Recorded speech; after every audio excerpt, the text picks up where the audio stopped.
नमस्कार। दोपहर समाचार में आपका स्वागत है।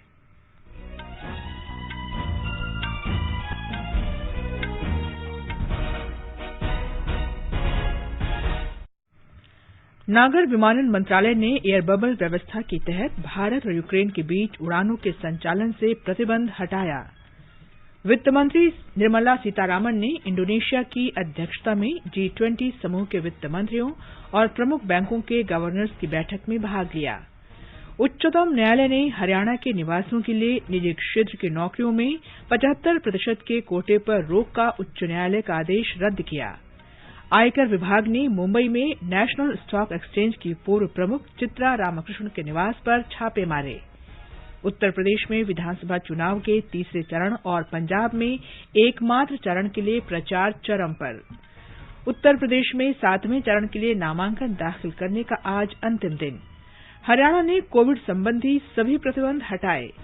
दिल्ली विश्वविद्यालय सभी स्नातक और स्नातकोत्तर विद्यार्थियों के लिए आज से फिर खुला। देशव्यापी कोविड टीकाकरण अभियान के तहत अब तक 174 करोड़ 24 लाख से अधिक टीके लगाए गए। स्वस्थ होने की दर 98.03% हुई। अमेरिका ने चीन पर विदेशी स्पर्धा के लिए बाजार खोलने का वायदा पूरा न करने का आरोप लगाया। भारत ने अफगानिस्तान के घटनाक्रम पर चेतावनी देते हुए कहा कि इससे मध्य एशिया क्षेत्र पर व्यापक असर पड़ा। भारत तथा वेस्टइंडीज के बीच दूसरा T20 अंतर्राष्ट्रीय क्रिकेट मैच कल कोलकाता के ईडन गार्डन्स में।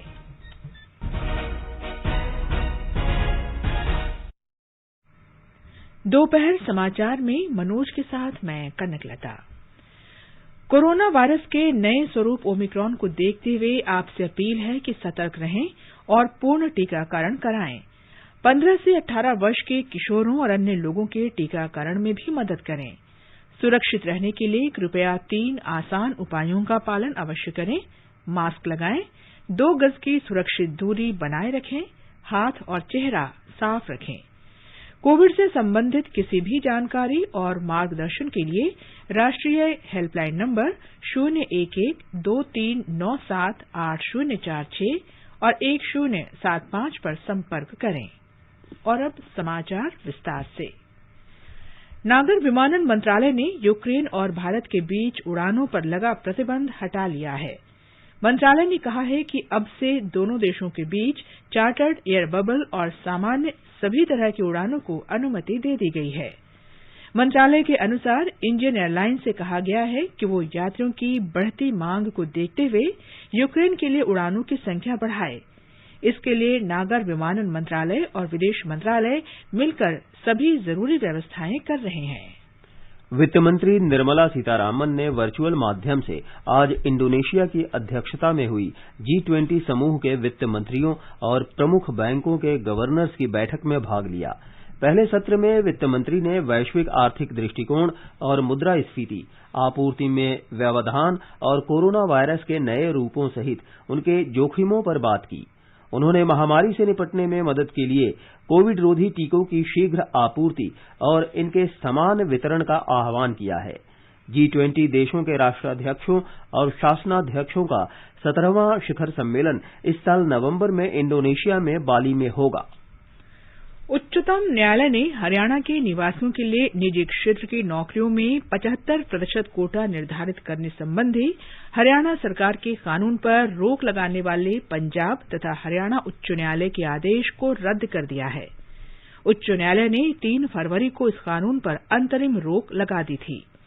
न्यायमूर्ति एल नागेश्वर राव और न्यायमूर्ति घटनम श्री नरसिम्हा की पीठ ने हरियाणा सरकार को निर्देश दिया है कि वो नियोक्ताओं के खिलाफ दंडात्मक कार्रवाई न करे।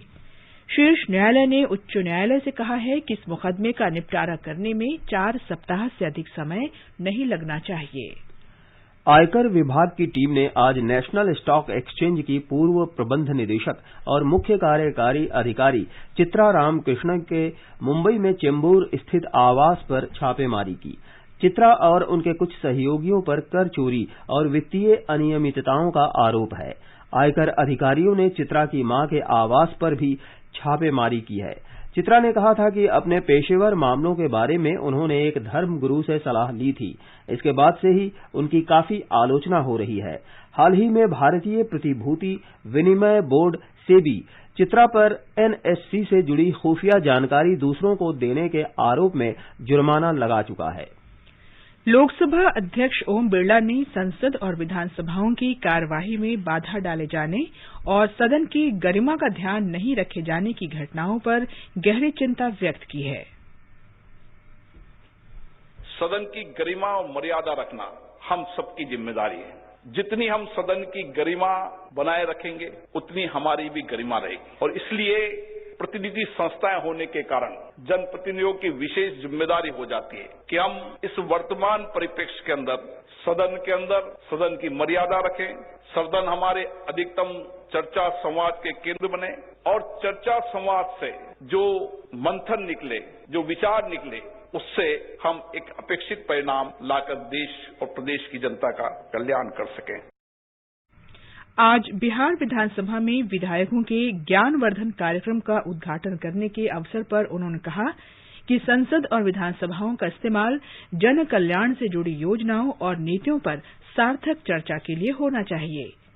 इससे पहले श्री बिरला ने बिहार विधानसभा के डिजिटल टीवी का शुभारंभ किया और निचले सदन की एक पत्रिका का भी विमोचन किया। ये समाचार हमारी वेबसाइट newsonair.com/hindi और हमारे mobile app news on AIR पर भी उपलब्ध हैं। सुनो ना, हाँ? सोच रहा हूँ अपना बिजनेस क्यों न बढ़ा लूं। तो रोका किसने है? हाँ? रोका तो किसी ने नहीं, पर समझ नहीं आ रहा कि मदद किससे मांगूं। मुझसे। तुमसे? तो अच्छा बताओ फिर। आकाशवाणी है ना, मैंने सुना है उसका नेटवर्क देश भर में फैला है। पर उससे मेरा क्या फायदा? देखो, फायदा है। जिस शहर में चाहो विज्ञापन की मदद से उपभोक्ताओं तक पहुंच जाओ। पर अब ये भी तो बता दो कि आकाशवाणी से संपर्क कैसे करूं? बहुत आसान है, मैं बताती हूँ। नंबर नोट करो, 870-001-4242। ओ 870-001-4242। हाँ। लो अभी फोन लगाता हूँ 870-001-4242 पर।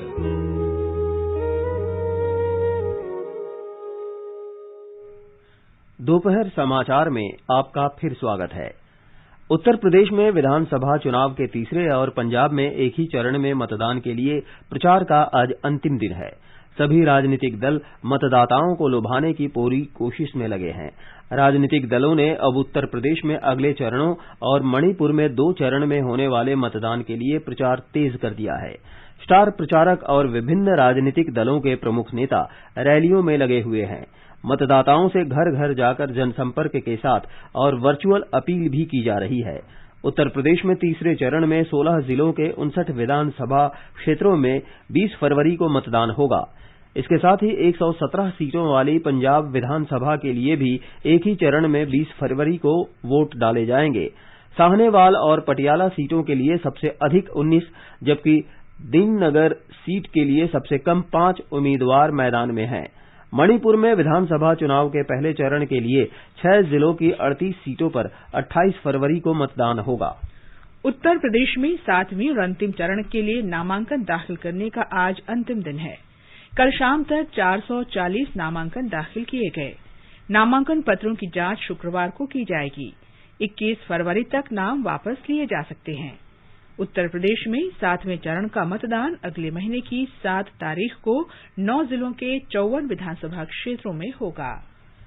भारतीय जनता पार्टी के वरिष्ठ नेता और प्रधानमंत्री नरेंद्र मोदी ने कहा है कि पंजाब को नए दृष्टिकोण और नई सोच वाली सरकार की जरूरत है।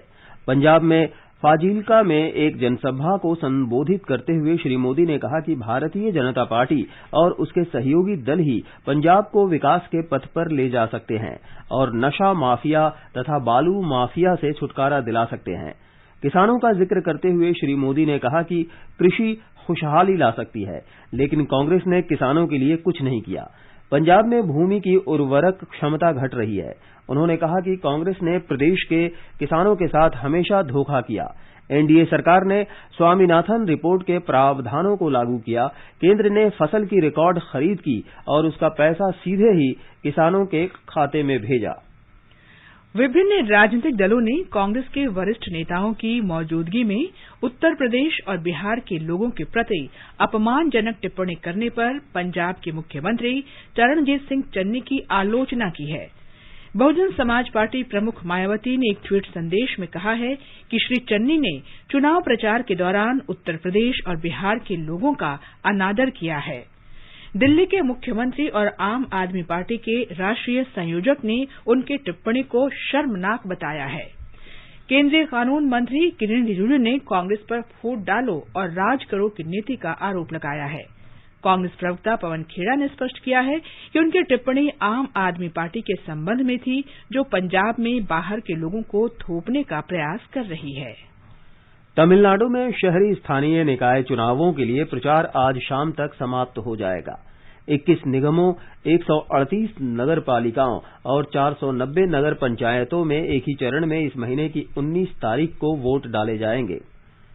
आगे बढ़ने से पहले मुख्य समाचारों पर एक नजर। नागर विमानन मंत्रालय ने एयर बबल व्यवस्था के तहत भारत और यूक्रेन के बीच उड़ानों के संचालन से प्रतिबंध हटाया। वित्त मंत्री निर्मला सीतारामन ने इंडोनेशिया की अध्यक्षता में G20 समूह के वित्त मंत्रियों और प्रमुख बैंकों के गवर्नर्स की बैठक में भाग लिया। उच्चतम न्यायालय ने हरियाणा के निवासियों के लिए निजी क्षेत्र की नौकरियों में 75% के कोटे पर रोक का उच्च न्यायालय का आदेश रद्द किया। आयकर विभाग ने मुंबई में नेशनल स्टॉक एक्सचेंज की पूर्व प्रमुख चित्रा रामकृष्णन के निवास पर छापे मारे। उत्तर प्रदेश में विधानसभा चुनाव के तीसरे चरण और पंजाब में एकमात्र चरण के लिए प्रचार चरम पर। उत्तर प्रदेश में 7वें चरण के लिए नामांकन दाखिल करने का आज अंतिम दिन। हरियाणा में कोविड संबंधी सभी प्रतिबंध हटाए। दिल्ली विश्वविद्यालय सभी स्नातक और स्नातकोत्तर विद्यार्थियों के लिए आज से फिर खुला। देशव्यापी कोविड टीकाकरण अभियान के तहत अब तक 174 करोड़ 24 लाख से अधिक टीके लगाए गए हैं। स्वस्थ होने की दर 98.03% हुई। अमेरिका ने चीन पर विदेशी स्पर्धा के लिए बाजार खोलने का वायदा पूरा नहीं करने का आरोप लगाया। भारत ने अफगानिस्तान के घटनाक्रम पर चेतावनी देते हुए कहा कि इससे मध्य एशिया क्षेत्र पर व्यापक असर पड़ा।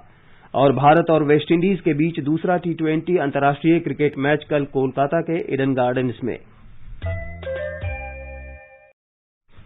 हरियाणा सरकार ने कोविड से संबंधित सभी प्रतिबंध हटा लिए हैं। राज्य आपदा प्रबंधन प्राधिकरण की कार्यकारी समिति के मुख्य सचिव सह अध्यक्ष संजीव कौशल ने आदेश जारी कर लोगों से सुरक्षित दूरी बनाए रखने और मास्क लगाने सहित सभी कोविड मानदंडों का सख्ती से पालन करने को कहा है। दिल्ली विश्वविद्यालय के सभी कॉलेज आज से खुल गए हैं। इन कॉलेजों और संस्थानों में 2 साल के बाद फिर से कक्षाएं शुरू हो गई हैं। कोविड महामारी की वजह से मार्च 2020 से विश्वविद्यालय के सभी कॉलेजों और शिक्षण संस्थाओं को बंद कर दिया गया था। दिल्ली विश्वविद्यालय की प्रॉक्टर रजनी अब्दी ने आकाशवाणी से विशेष बातचीत में बताया कि सभी कॉलेजों और शिक्षण संस्थाओं से कहा गया है कि वे कोविड के बचाव के तय नियमों का यथासंभव पालन करें। For the time being, till the time adjustments are made in timetable, etc., classes for first year may run 4-5 days or a week, something like that. They may run in hybrid mode, but it's only for the first year. Second years and third years will have their offline class. विद्यार्थियों ने लंबे अरसे के बाद college फिर से खुलने का उत्साह से स्वागत किया है। बहुत इंतजार था इस दिन का कि क्लास में कब बैठेंगे, कॉलेज कब जाएंगे, कब पढ़ेंगे, और अब अच्छा लग रहा है तो कॉलेज खुला है तो अब सारा कॉलेज देखेंगे, कैंपस एक्सप्लोर करेंगे, कॉलेज लाइफ जो बहुत इंपॉर्टेंट होती है उसको जिएंगे। बहुत अच्छा लग रहा है, बहुत सख्ता ही है, बिना मास्क के अंदर नहीं आने दे रहे, हार्ड कॉपी चेक कर रहे हैं वैक्सीनेशन सर्टिफिकेट की और ID कार्ड देख रहे हैं और बहुत अच्छा लग रहा है। 2 साल बाद कॉलेज खुले हैं। बहुत एक्साइटेड हम लोग, मतलब काफी हम लोग मजा भी कर पाएंगे, कैंपस को फील करेंगे और हमने जो DU में ये एडमिशन लेते हैं कि मजा आएगा, कैंपस बहुत अच्छा है तो वो सब एक्सपीरियंस करेंगे। बहुत प्राउड फील करते हैं और अब चाहते हैं कि हम अच्छे से स्टडी करें और अपनी कॉलेज लाइफ एंजॉय करें। बिहार में आज से मैट्रिक की परीक्षाएं शुरू हो गई हैं। बिहार विद्यालय परीक्षा बोर्ड BSC भी मैट्रिक परीक्षा आयोजित करता है। परीक्षाएं 24 फरवरी को समाप्त होंगी। केरल सरकार ने कोविड मामलों में कमी को देखते हुए सरकारी और निजी संस्थानों में वर्क फ्रॉम होम सिस्टम को वापस ले लिया है। कल जारी एक आदेश में गर्भवती महिलाओं और गंभीर बीमारियों से पीड़ित कर्मचारियों को दी जाने वाली वर्क फ्रॉम होम सुविधा को तत्काल प्रभाव से समाप्त कर दिया गया। राष्ट्रव्यापी कोविड टीकाकरण अभियान के अंतर्गत अब तक 174 करोड़ 24 लाख से अधिक टीके लगाए जा चुके हैं। कल 34,57,000 से अधिक टीके लगाए गए। इस दौरान 30,757 लोगों में कोरोना संक्रमण की पुष्टि हुई, जबकि 67,538 रोगी स्वस्थ हुए। स्वस्थ होने की दर 98.03% हो गई है। ये समाचार आकाशवाणी से प्रसारित किए जा रहे हैं। ताजा समाचार जानने के लिए आप हमारे Twitter handle @AIR News Hindi को फॉलो कर सकते हैं। ये आकाशवाणी है।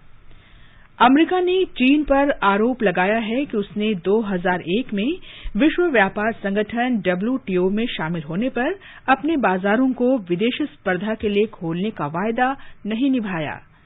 विश्व व्यापार संगठन में अमेरिका के प्रतिनिधि ने आरोप लगाया है कि चीन व्यापार की चुनौतियों से निपटने के लिए नई कार्यप्रणाली अपना रहा है, जो विश्व के कामगारों और व्यापारियों को काफी नुकसान पहुंचा रहा है। भारत ने सचेत किया है कि अफगानिस्तान के घटनाक्रमों का मध्य एशिया क्षेत्र पर व्यापक असर पड़ा है। संयुक्त राष्ट्र में भारत के स्थायी प्रतिनिधि TS तिरुमूर्ति ने अफगानिस्तान में तालिबान के सत्ता संभालने के बाद अंतर्राष्ट्रीय आतंकवाद के खतरे और मादक पदार्थों की तस्करी बढ़ने की आशंका की ओर संयुक्त राष्ट्र सुरक्षा परिषद का ध्यान आकर्षित किया है। महान गायक और संगीतकार बप्पी लाहिड़ी का आज मुंबई में अंतिम संस्कार किया गया। उनके बेटे बप्पा लाहिड़ी ने अंतिम संस्कार किया। बप्पी लाहिड़ी का कल मुंबई के एक निजी अस्पताल में निधन हो गया था। भारत ने 3 2020 अंतर्राष्ट्रीय क्रिकेट मैचों की श्रृंखला के पहले मैच में कल रात कोलकाता के ईडन गार्डन्स में वेस्टइंडीज को 6 विकेट से हरा दिया। इस जीत के साथ भारत ने 3 मैचों की श्रृंखला में 1-0 की बढ़त हासिल कर ली है। दूसरा T20 अंतर्राष्ट्रीय मैच कल ईडन गार्डन्स में खेला जाएगा। केरल में कोट्टयम के निकट बैक वाटर में खूबसूरत गांव एमनम को अंतर्राष्ट्रीय पर्यटन पत्रिका ने 2022 में पर्यटन के लिए श्रेष्ठ 30 स्थानों में शामिल किया है। सिक्किम, मेघालय, गोवा, कोलकाता और ओडिशा के पर्यटन स्थलों को भी कोंडे नास्ट पर्यटन पत्रिका में शामिल प्रकाशित किया गया है। केरल के रिस्पांसिबल पर्यटन मिशन ने 2018 में पर्यटन गतिविधियों के लिए एमनम गांव को चुना था। और अब संस्कृति संदेश।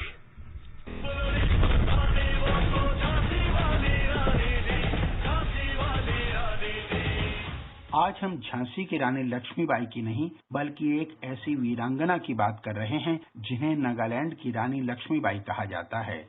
जी हां, हम बात कर रहे हैं नागालैंड की क्रांतिकारी रानी गिडालू यानी रानी गाइदिन्ल्यू की, जिन्होंने देश के स्वतंत्रता संग्राम में जो अहम भूमिका निभाई उसके कारण उन्हें नागालैंड की रानी लक्ष्मीबाई कहा गया।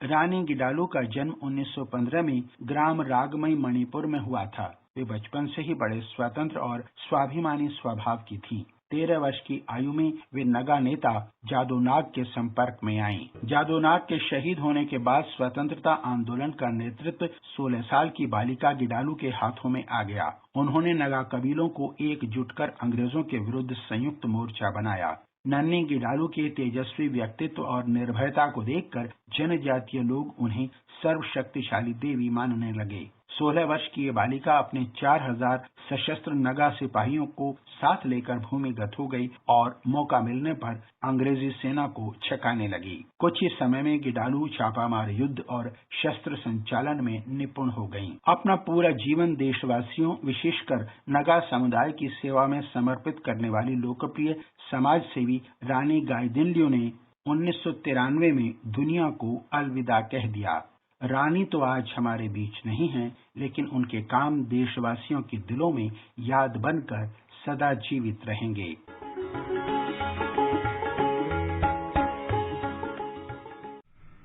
आजादी का अमृत महोत्सव कार्यक्रम के अंतर्गत आकाशवाणी समाचार अपनी श्रृंखला वीर गाथा में प्रत्येक बृहस्पतिवार परिक्रमा कार्यक्रम में शाम 4:45 पर प्रमुख क्रांतिकारियों की प्रेरक कहानी प्रस्तुत करता है।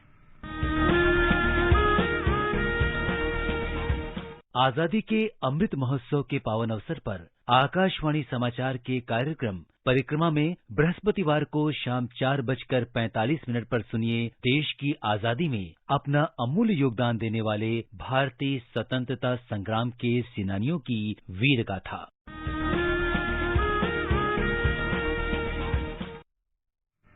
आजादी के अमृत महोत्सव के अंतर्गत आइए अब सुनते हैं आकाशवाणी की विशेष प्रस्तुति आजादी का सफर। आजादी का अमृत महोत्सव।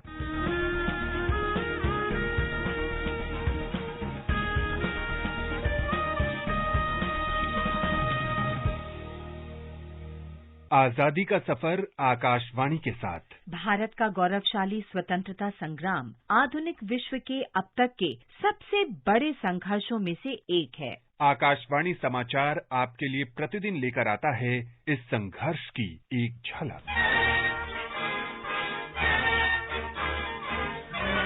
17 फरवरी 1931 को महात्मा गांधी ने ब्रिटिश वायसरॉय लॉर्ड इरविन से वायसरॉय के आवास पर मुलाकात की। उन्होंने गांधी जी को चाय की पेशकश की, लेकिन उन्होंने चाय पीने से मना कर दिया और कहा कि वो एक गिलास नींबू पानी लेना पसंद करेंगे। बताते हैं कि गांधी जी तभी दांडी मार्च और नमक सत्याग्रह के कारण गिरफ्तार किए जाने के बाद जेल से छूटे थे, इसलिए वे नमक की पुड़िया साथ लेकर गए थे और नींबू पानी में उन्होंने अपना बनाया हुआ नमक ही डाला था।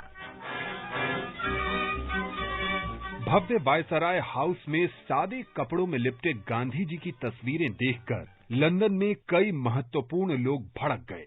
विंस्टन चर्चिल ने 23 फरवरी 1931 को वेस्ट एसेक्स यूनियनिस्ट एसोसिएशन की परिषद को संबोधित करते हुए कहा, सविनय अवज्ञा के उग्र अभियान का संचालन कर रहे इस देशद्रोही फकीर का वाइस रेगल पैलेस की सीढ़ियां चढ़ना चिंताजनक है। गांधी जी और वायसराय इरविन 5 मार्च 1931 तक 8 बार मिले और अंततः गांधी इरविन समझौता हुआ। हम नगा आध्यात्मिक और स्वतंत्रता सेनानी रानी गाइदनल्यू को भी याद करते हैं, जिनकी मृत्यु 17 फरवरी 1993 को हुई थी। रोंगमई जनजाति की युवा महिला गाइदनल्यू ने मणिपुर, नागालैंड और असम में अंग्रेजों के खिलाफ सशस्त्र विद्रोह का नेतृत्व किया था।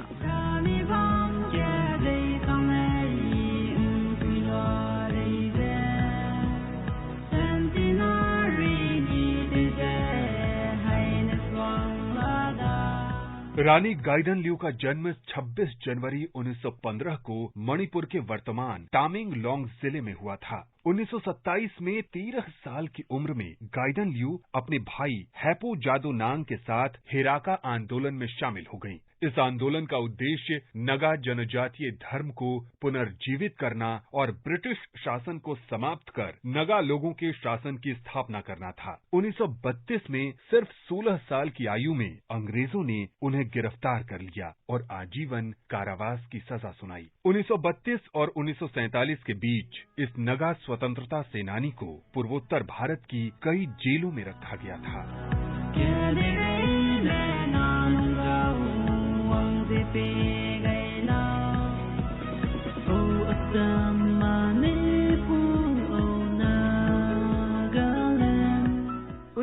सैतालीस में रिहा होने के बाद गाइदनल्यू ने समुदाय की भलाई के लिए काम करना जारी रखा। जवाहरलाल नेहरू ने उन्हें पहाड़ियों की बेटी के रूप में वर्णित किया और उनके साहस के लिए उन्हें रानी की उपाधि दी। 1982 में उन्हें पद्म भूषण से भी नवाजा गया। हम महान स्वतंत्रता सेनानी को सलाम करते हैं।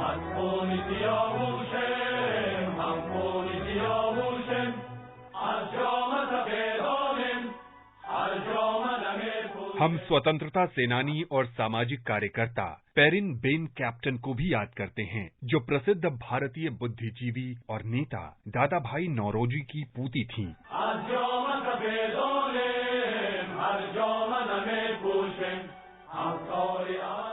पेरिन बेन का जन्म 12 अक्टूबर 1888 को कच्छ जिले में हुआ था। उन्होंने पेरिस विश्वविद्यालय में अध्ययन किया। पेरिस में रहते हुए वो भीकाजी कामा के संपर्क में आईं और राष्ट्रवादी गतिविधियों में भाग लेना शुरू कर दिया। 1911 में वो भारत आईं। वे महात्मा गांधी से मिली और उनके आदर्शों से काफी प्रभावित हुई। 1919 तक उन्होंने गांधी जी के साथ काम करना शुरू कर दिया। 1920 में वो स्वदेशी आंदोलन में शामिल हो गईं और खादी पहनना शुरू कर दिया। 1921 में उन्होंने राष्ट्रीय स्त्री सभा की स्थापना में सहायता की, जो गांधीवादी आदर्शों पर आधारित एक महिला संगठन था।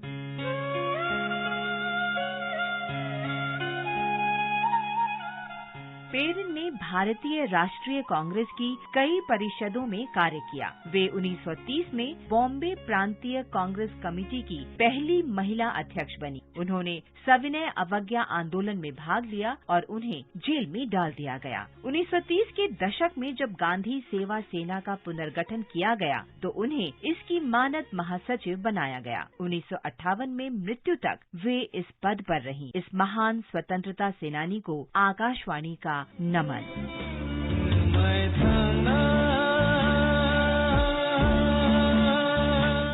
हम त्रिपुरा के स्वतंत्रता सेनानी चांद मियां को भी याद करते हैं। 17 फरवरी 1932 को लगभग 15,000 किसान ब्रिटिश आदेशों की अवहेलना करते हुए किसान दिवस मनाने के लिए एकत्रित हुए। अशांति को भांपते हुए पुलिस ने उन्हें तितर बितर करने के लिए गोलियां चलाईं और चांद मियां की इसी में मौत हो गई। हम इस महान शहीद को सलाम करते हैं।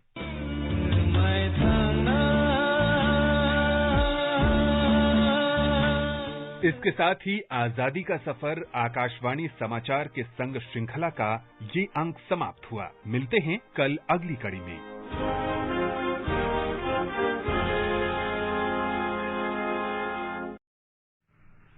आजादी का अमृत महोत्सव के लिए सभी उपभोक्ताओं को शुभकामनाएं। हॉलमार्क सोने की शुद्धता सुनिश्चित करता है। हमेशा हॉलमार्क वाले सोने के आभूषण खरीदें। उपभोक्ता संबंधित किसी भी शिकायत के लिए कृपया राष्ट्रीय उपभोक्ता हेल्पलाइन के टोल फ्री नंबर 1440-4 पर संपर्क करें। उपभोक्ता मामले विभाग, भारत सरकार द्वारा जनहित में जारी। जागो ग्राहक जागो। और अब एक नजर आज के मौसम पर। राष्ट्रीय राजधानी दिल्ली, मुंबई और कोलकाता में आसमान साफ रहेगा। चेन्नई में आंशिक रूप से बादल छाए रहेंगे। उत्तर में श्रीनगर, लेह, गिलगित और मुजफ्फराबाद में बादल छाए रहेंगे और वर्षा हो सकती है। जम्मू में आसमान साफ रहेगा, लेकिन दोपहर या शाम को बादल छा सकते हैं। दक्षिण में बेंगलुरु, विशाखापत्तनम, हैदराबाद और पुदुचेरी में आंशिक रूप से बादल छाए रहेंगे। न्यूनतम तापमान 16 और 31 डिग्री सेल्सियस के बीच रहने के आसार हैं। पूर्वोत्तर में इम्फाल, कोहिमा, ईटानगर, शिलांग, आइजोल और गैंगटोक में बादल छाए रहने का अनुमान है। अंत में मुख्य समाचार एक बार फिर। नागर विमानन मंत्रालय ने एयर बबल व्यवस्था के तहत भारत और यूक्रेन के बीच उड़ानों के संचालन से प्रतिबंध हटाया। वित्त मंत्री निर्मला सीतारामन ने इंडोनेशिया की अध्यक्षता में G20 समूह के वित्त मंत्रियों और प्रमुख बैंकों के गवर्नर्स की बैठक में भाग लिया। उच्चतम न्यायालय ने हरियाणा के निवासियों के लिए निजी क्षेत्र की नौकरियों में 75% के कोटे पर रोक का उच्च न्यायालय का आदेश रद्द किया। आयकर विभाग ने मुंबई में नेशनल स्टॉक एक्सचेंज की पूर्व प्रमुख चित्रा रामकृष्ण के निवास पर छापे मारे। उत्तर प्रदेश में विधानसभा चुनाव के तीसरे चरण और पंजाब में एकमात्र चरण के लिए प्रचार चरम पर। उत्तर प्रदेश में 7वें चरण के लिए नामांकन दाखिल करने का आज अंतिम दिन। हरियाणा ने कोविड संबंधी सभी प्रतिबंध हटाए। दिल्ली विश्वविद्यालय सभी स्नातक और स्नातकोत्तर विद्यार्थियों के लिए आज से फिर खुला। देशव्यापी कोविड टीकाकरण अभियान के तहत अब तक 174 करोड़ 24 लाख से अधिक टीके लगाए गए। स्वस्थ होने की दर 98.03% हुई। अमेरिका ने चीन पर विदेशी स्पर्धा के लिए बाजार खोलने का वायदा पूरा न करने का आरोप लगाया। भारत ने अफगानिस्तान के घटनाक्रम पर चेतावनी देते हुए कहा कि इससे मध्य एशिया क्षेत्र पर व्यापक असर पड़ा। भारत तथा वेस्टइंडीज के बीच दूसरा T20 अंतर्राष्ट्रीय क्रिकेट मैच कल कोलकाता के ईडन गार्डन्स में खेला जाएगा। इसके साथ ही दोपहर समाचार का ये अंक समाप्त हुआ। नमस्कार।